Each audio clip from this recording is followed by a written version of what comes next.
दोस्तों चलिए आज बात करते हैं एक बेहद ही हैरान परंगेज आईपीएल 2026 की ऑल्टरनेट रियलिटी के बारे में। हमारे इस विश्लेषण में जिस सोर्स मटेरियल को हम देख रहे हैं उसने एक ऐसी दुनिया की तस्वीर पेश की है जहां चेन्नई सुपर किंग्स का पूरा सफर उलट-पुलट हो चुका है और सनराइजर्स हैदराबाद ने अपना दबदबा कुछ इस कदर बनाया है जिसे देखकर हर कोई दंग है। तो आइए इस पूरे नए आईपीएल लैंडस्केप को डिटेल में समझते हैं। सोर्स अपनी शुरुआत एक बहुत ही गहरे सवाल से करता है। सोचिए अगर ऋतुराज थोड़ा बेहतर खेल जाते या फिर अगर ओवरटन इंजर्ड ना होते। ये सवाल सुनने में शायद बहुत छोटे लगते हैं, लेकिन इनके पीछे पूरे सीजन का दर्द छिपा है। सोर्स ये बताता है कि सीएसके का पूरा सीजन इन्हीं काश और अगर के आसपास सिमट कर रह गया और आखिर में उन्हें निराशाजनक तरीके से बाहर होना पड़ा। एक छोटी सी चूक कैसे एक इतनी बड़ी ट्रेजेडी बन सकती है, ये यहाँ बिल्कुल साफ नजर आता है। तो चलिए इस एक्सप्लेनर की रूपरेखा जल्दी से देख लेते हैं। सबसे पहले सीएसके का पतन, फिर कप्तान बनाम कप्तान, उसके बाद एसआरएच एक खतरनाक दावेदार, फिर आखिरी प्लेऑफ स्लॉट की रेस और आखिर में देखेंगे आगे की राह। शुरुआत करते हैं हमारे पहले मुख्य विषय से, सीएसके का पतन और एक ऐसा सीजन जहां उम्मीदें पूरी तरह टूट गई।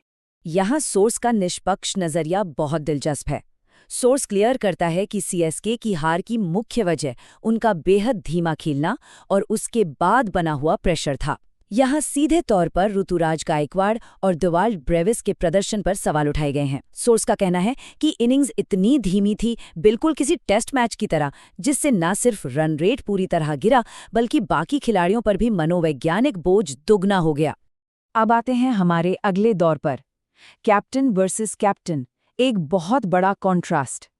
इस विश्लेषण की पूरी बुनियाद ही यही है कि मैच किस्मत ने नहीं बल्कि कप्तानों के इम्पैक्ट ने तय किया। जरा इन आंकड़ों के अंतर को देखिए। एक तरफ ऋतुराज गायकवाड़ हैं जिन्होंने 21 गेंदों पर सिर्फ 15 रन बनाए, जो T20 फॉर्मेट के हिसाब से सच में बेहद धीमा है। और वहीं दूसरी तरफ एसआरएच के कप्तान पैट कमिंस हैं जिन्होंने 24 गेंदों में सिर्फ 28 रन देकर 3 अहम विकेट झटका दिए, जिसमें संजू सैमसन का बड़ा विकेट भी शामिल था। सोर्स यहां पॉइंट आउट करता है कि जहां एक कप्तान ने अपनी ही टीम पर प्रेशर बनाया, वहीं दूसरे ने फ्रंट से लीड करके मैच का रुख ही पलट दिया। लीडरशिप का मैदान पर क्या असर होता है, ये उसका एक सटीक उदाहरण है। अब इस नंबर पर गौर करते हैं, 120। ये इस पूरे सीजन में ऋतुराज गायकवाड़ का स्ट्राइक रेट रहा है। सोर्स हाईलाइट करता है कि आज के दौर में जहां खिलाड़ी 20 गेंदों में हाफ सेंचुरी मार देते हैं, वहां ये स्ट्राइक रेट एक ऐसी जंजीर बन गया जिसने सीएसके की पूरी बैटिंग लाइनअप को जकड़ लिया। यही वो एंकर था जिसने टीम को डुबा दिया, क्योंकि इसका सीधा असर आगे आने वाले बल्लेबाजों पर पड़ता था, जिन पर पहले से ही तेजी से रन बनाने का भारी प्रेशर होता था। अब रुख करते हैं उस टीम का जिसने सबको हैरान किया, एसआरएच, द डेंजरस कंटेंडर। कहा जाता था ना कि इनके बॉलर 300 रन पिटवा देंगे, पर उन्होंने सबको गलत साबित कर दिया। इस कमाल के बदलाव का सबसे बड़ा चेहरा रहे ईशान किशन। उनकी इस मैच विनिंग पारी पर नजर डालिए। 47 गेंदों में 70 रन। शुरुआती मैचों में जिन लोगों ने इनकी कप्तानी पर सवाल उठाए थे, ईशान ने उन सब का मुंह बंद कर दिया। सोर्स उन्हें एक ऐसे ट्रांसफॉर्मेटिव लीडर के रूप में देखता है जिसने नई ऊर्जा के साथ एक हारी हुई लगने वाली टीम को फिर से जिंदा कर दिया। ये सच में एक जबरदस्त कमबैक स्टोरी है। और ये आंकड़े बाखूबी दर्शाते हैं कि एसआरएच अचानक एक खतरनाक टीम क्यों लगने लगी है। ईशान किशन के इस विस्फोटक फॉर्म को देखिए, 38 गेंदों पर 80, 44 पर 91, 31 पर 74। सच में कमाल है। ये दिखाता है कि वो किस लेवल की तबाही मचा सकते हैं। सोर्स स्पष्ट रूप से समझाता है कि जहां बाकी टीमें 250 के आगे फंस जाती हैं, वहां ईशान किशन की इस अप्रोच ने एसआरएच को एक ऐसी टीम बना दिया है जो 300 रन भी खड़े कर सकती है। चलिए अब पूरे टूर्नामेंट की बड़ी तस्वीर पर आते हैं। आखिरी प्लेऑफ स्लॉट और नंबर 4 के लिए जो केओस मचा है उसे देखते हैं। कुल मिलाकर 5 टीमें एक आखिरी स्लॉट के लिए भिड़ रही हैं। टेबल में देखने पर पंजाब किंग्स 13 पॉइंट्स के साथ थोड़ा एडवांटेज में दिख रही हैं और उनका एक मैच बाकी है। वहीं आरआर, सीएसके और डीसी 12 पॉइंट्स पर अटके हैं। सोर्स एक बहुत दिलचस्प पॉइंट रखता है।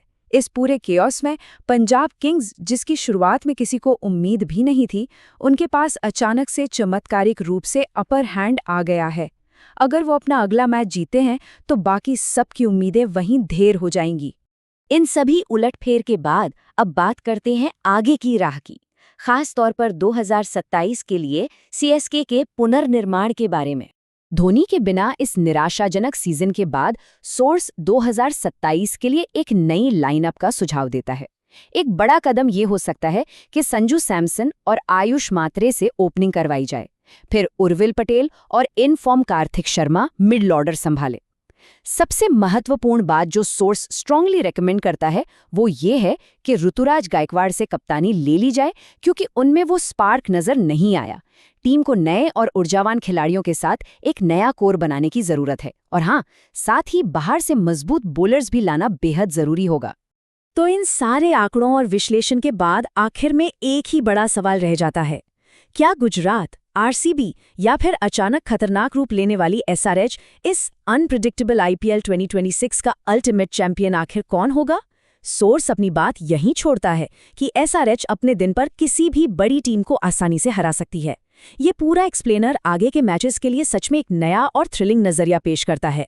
आखिर आगे क्या होगा, ये देखना सच में बहुत दिलचस्प होने वाला है।